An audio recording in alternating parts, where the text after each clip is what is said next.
السلام عليكم حبايبي، نتمنى تكونوا بألف خير إن شاء الله. اليوم غادي نحضروا واحد الكيك اللي هي جد رائعة بالرمان. بما كنعرفوا دابا هذا الموسم الرمان، فغادي نحضروا هاد الكيك هذه اللي سهلة جدا في التحضير ولذيذة. بسم الله الرحمن الرحيم. غادي نبداو على بركة الله في تحضير الوصفة. غادي نحتاج هنايا 6 ديال البيضات، غادي نحتاج معلقة ديال الملحة، وعندي حبة ديال الفانيلا، حبة وحدة ديال بيكين باودر، معلقة ديال الخل كبيرة أي خل كتفضلوا، وكأس ديال السكر، كأس ديال الزيت كيف ما كنعرفوا دائما نفس الكأس اللي كنعبروا به ديال العنبة، وعندي كأس كبير ديال الطحين. على حساب الكمية ديال البيض نقدر نستخدم الطحين الا كان صغير او كبير. فهنا غادي نحط اول بيضه انا بصفار بيضها، وثاني بيضه غادي نبدا نهرس منها، غادي نحط البياض البيض في جهه وناخذ غير صفار البيض. يعني غنحتاج 2 بيضات كاملات واربع بيضات فيهم غير صفار البيض. هاد الكيك هادي راها جد رائعه. كيف ما كنعرفوا دابا الموسم ديال الرمان، فكل موسم كنحضروا الكيك بالانواع باش ننوعوا شويه، وكتجي لذيذه هاد الكيك هادي. نتمنى تجربوها. انا هنايا خلطت ليا الصفار البيض مع البياض البيض، ولكن حيدتها بالمعلقه ما كاينش مشكل. المهم حيدتها حيت البياض البيض بغيت نحضر به الكريمه. تقدروا تحضروا الكريمه في البيت ما كاينش مشكل بالطراب الكهربائي، ما كتاخذش منكم بزاف ديال الوقت. الا كانت عندكم الكريمه جاهزه عادي. هذا الكيك هذا راه لذيذ جدا وكيشهي، فيه مكونات اللي هما بساط جدا، ولكن المذاق ديالو جد رائع. الشكل ديالو بحال تشيزلي كيك، ولكن هو يا كيك وفوق منه طبقه ديال الرمان اللي هي جد رائعه. وكيف ما كنعرفوا الرمان راه فيه بزاف ديال المنافع للجسم ديالنا، وكنحضروا به بزاف ديال الحوايج، دبس الرمان، بزاف ديال الحويجات كنحضروا يعني بالرمان. فهنا غنضيف هاد البيضه هذه كامله، يعني 2 بيضات كاملات واربع بياض، 4 صفار بيضه اللي هما 6 بيضات. غادي نضيف عليها هنايا الفانيلا، ومعلقه ديال الملح صغيره. ضروري الحلويات كنضيفوا فيهم الملح وكنطربهم مزيان حتى كيبدا يتنفخ عندي شويه البيض. غادي نضيف عليه السكر حتى كيندمج ليا مزيان، ونضيف عليه الزيت كذلك باش كيتنفخ عندي هذاك البيض مزيان.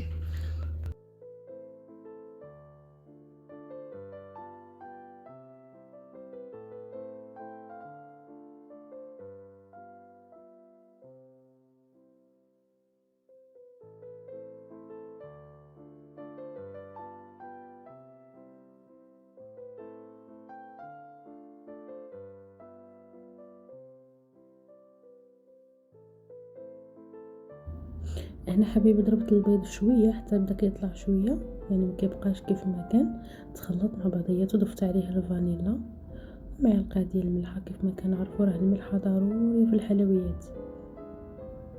ملي كتضيفوا السكر ما كيبقاش يبان داك الحاجه المالحه، كيولي المذاق ديال الحلاوه اكثر من الملوحه، كتجي لذيذه بطبيعه الحال.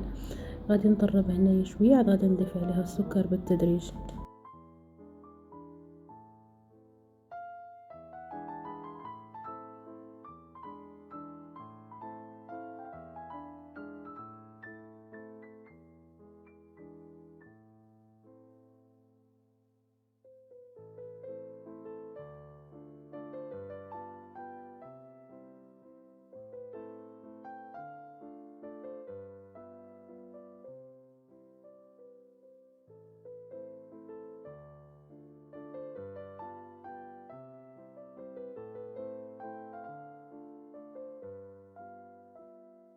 هنا حبيبي بعد ما ضفت السكر وضربته مزيان هو والبيض، نفخ ليه واحد شويه البيض هنايا، وغادي نضيف عليها الزيت بالتدريج حتى كيتنفخ ليا داك الخليط عندي مزيان ديال الكيك. نخلطو شويه بالباتور بحال هكذا، يعني درجته قليله. من بعد غادي نعلي ليه الدرجه باش كيتنفخ مزيان.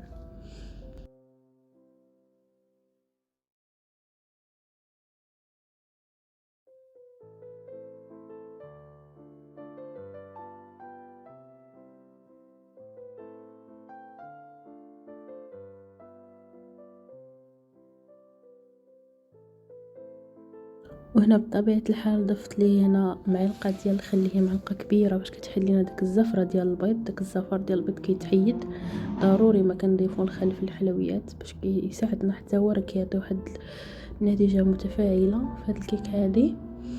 هاد الكيكه راه كتجي الشكل ديالها رائع. ضفت ليها هنا نصف كأس ديال الماء بارد، وهنا غادي نخلط شويه هاد الخليط مع بعضياتو. من بعد غادي نضيف عليها الطحين حتى كتخلط ليا شويه، ما كتكون لا ثقيله لا خفيفه. والكميه اللي بقات عادي ما كاينش مشكل، نقدر نستعمل بها في الاخر. هي اللي غادي نستعمل بها ديك الصوص اللي غادي نضيفها من الفوق، اللي هي صوص ديال الرمان. تقدروا تضيفوا اي حاجه عندكم ديال الفواكه، الحامض، البرتقال، اي حاجه. الانواع ديال الكيك كتكون يعني عادي، كيكون الاختلاف في الشكل او في كذلك في الديكور، مكاينش مشكل. اما في المذاق راه كيكون هو هذاك، يعني اي كيك راه غادي تقدروا تضيفوا فيها هاد المكونات هذه. هنا بعد ما تخلط ليا واحد شويه، شطت ليا هادي، غنضيف واحد الكميه اللي هي قليله باش نضيف فوق منها البيكين باودر باش ما كتكورش عندي في هذاك الخليط هذا. هاد البيكين باودر الحجم ديالها 10 غرام كافيه، حيت الا ضفت كتر غادي تنفخ ليا الكيك بزاف وتقدر تخرج ليا من القالب ديال الكيك، حيت انا غادي نستعمل القالب اللي هو صغيور. ديك الساعه نقدر نبدل القالب باش نقطع الكيك على 2 قطع باش نقدر نفرشهم لتحت القالب ديال الكيك. هاد الكيك هادي يعني فيها 3 ديال الطبقات، الطبقه الاولى ديال الكيك، والطبقه الثانيه كريمه، والطبقه الثالثه ديال صوص الرمان. وراه هاد الكيك هذا جد ساهل، المذاق ديالو رائع رائع جدا. وكيف ما كنعرفوا راه الموسم ديال الرمان شي اكيد كنحضروا منه الانواع ديال الحلويات ولا كيك. وهذا هو الشكل ديالها، ما كتجي لا خفيفه لا ثقيله. الا كانت ثقيله بزاف راه ما كتجيش كيك جميله، كتجي بالعكس، كتجي يعني ماشي مفشفشه، كتجي ثقيله. يعني كيف ما الخليط ديالها، كيف ما الشكل ديالو، كل ما كانت اخف يعني راه كتكون الكيك جد وانا رائعه. حبيبي بطبيعه الحال بعد ما حطيتها في هذا القالب هذا دهنته شويه ديال الزيت ورشيته بالدقيق، وحطيت فيه هاد الكيك هادي، خبطتها واحد شويه وغادي نخليها واحد 5 ديال الدقائق. من بعد غادي ندخلها الفران، غادي نخليها حتى كطيب، حتى كتحمر مزيان. غنشعل عليها من التحت حتى كطيب شويه، عاد نشعل عليها من الفوق باش ما تحرقش ليا. فهذه هي الطريقه اللي كنستخدم بها الكيك انا. ومن الاحسن ما تفتحوش على كيك نهائيا من تدخلوها الفران، بقاو كطلعوا عليها غير من برا بمزاج. باش هنا حبيبي غادي الا ناخذ هذاك حيت البياض كانت البيض اللي انا طليتو عليه حيدته غادي اللي في البدايه ديال الخليط ديال الكيك، بعد ما دخلت الكيك للفران غادي نحضر الكريمه. ما غادي نضيف فيها حتى شي يعني حاجه اللي هي زايده، بدون زبده. غادي نضيف غير البيض، الفانيلا. تقدروا حتى تستخدموا الفانيلا السائله والسكر، 3 ديال المكونات: الفانيلا والبياض البيض والسكر. غادي نبقى نضيف فيه حتى كتخلط ليا الكريمه مزيان. انا هنا ما غاديش نحصل على واحد الكريمه اللي هي ثقيله بزاف، حيت انا غادي ندخلها للثلاجه حتى كتبرد، عاد نضيف عليها ثاني خليط. فما يبقى ليها حتى شي حاجه. كل ما كديروا الخليط بين يعني بكل طبقه كتدخلوها للثلاجه حتى كتبرد. من بعد ما كنسقي هنايا انايا الكيك غادي ندخلها للثلاجه حتى تبرد واحد شويه. بما انا حضرت الكريمه، من بعد ضفت ليها كوش الثانيه ديال الكريمه، غادي نخليها حتى كتبرد واحد شي شويه، عاد نضيف عليها الخليط الثاني بما انا حضرته وخليته برد هاف واحد شويه باش ما كتبردش لي ديك الكريمه، يعني ما كتخسرش بالسخونه. اما هاد الكيك هذا راه جد رائع رائع جدا. انا هنايا بديت كنخلط هاد الكريمه هذه بشويه.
هذه هي الكيك حبيبي. بعد ما طابت راه كتجي رطبه وهشيشه، ما نعاودش لكم عليها. انا تنفخات عندي، قطعتها حتى طلعت بزاف، وقطعتها بحال هكذا كيف ما كتشوفوا معايا الشكل ديالها طريه. وغادي نستخدم هذا القالب هذا حيت غادي يجيو عندي الضياف، يلاه يكفاني. فهاد الكيك هذا انا راه حضرته بسرعه، واخا كتشوفوا بحال هكذا انا ما خليتش انا الكيك بعد ما حتى طلعت بردات. انا الكريمه عندي في نتوما الثلاجه، تخليو شوفوا معايا الوقت الشكل ديال ديالها هاد الكيك بحال هذه، راها هكذا. من احسن الكيك اللي كتجيني يلا على خلطتها الطبيعه، خليتها جدا حتى راه بدات كتحضروا ليها مزيان. كلشي. غادي نضيفها المهم فوق غادي هاد نسقيها الكيك بالحليب بارد، يعني ومن ما فيه بعد حتى غادي شي نرجعها حاجه. للثلاجه حتى كتبرد كتسقوا واحد شي شويه باش كتخلينا هذيك الكيك رطبه تشد فراسها. عاد غادي تقدروا نحط ليها تضيفوا الطبقه تسقيوها الثانيه، بالسيمون هي اختياريه. وبالنسكافيه تقدروا والحليب، تضيفوا اللي اي فاكهه، بغيتو. تقدروا تضيفوا اللي ومن بعد جيلي، غادي تقدروا نضيف تضيفوا عليها، غادي نخليها تشرب صوص واحد ديال شويه، الحامض ونقول ديال البرتقال اللي الكريمه، بغيتو غنضيف نضيف عليها عليها الطبقه الفاكهه الثانيه. تبغوها. تقدروا حتى انا تستعملوا اللي كتعجبني بغيتو هاد نتوما، الكيك هادي ديال يعني الرمان، اي حاجه، كان طبقه ديال المهلبيه يعني وطبقه اي ديال موسم الكريمه اللي كنضيفو له بغيتو، يعني ما التفاح، كتفرقش بيناتهم. البرتقال، الكيكه ديال الرمان، اي انواع، حتى راه الكيك جات الكيوي كتحمق نقدروا باش نستخدموا تكون في في الكيك الهلبيات. حتى هو، راه كيجي الشكل ديالو رائع. انا غادي نضيف هاد الكريمه هادي على هاد الكيك وغادي نزرعها.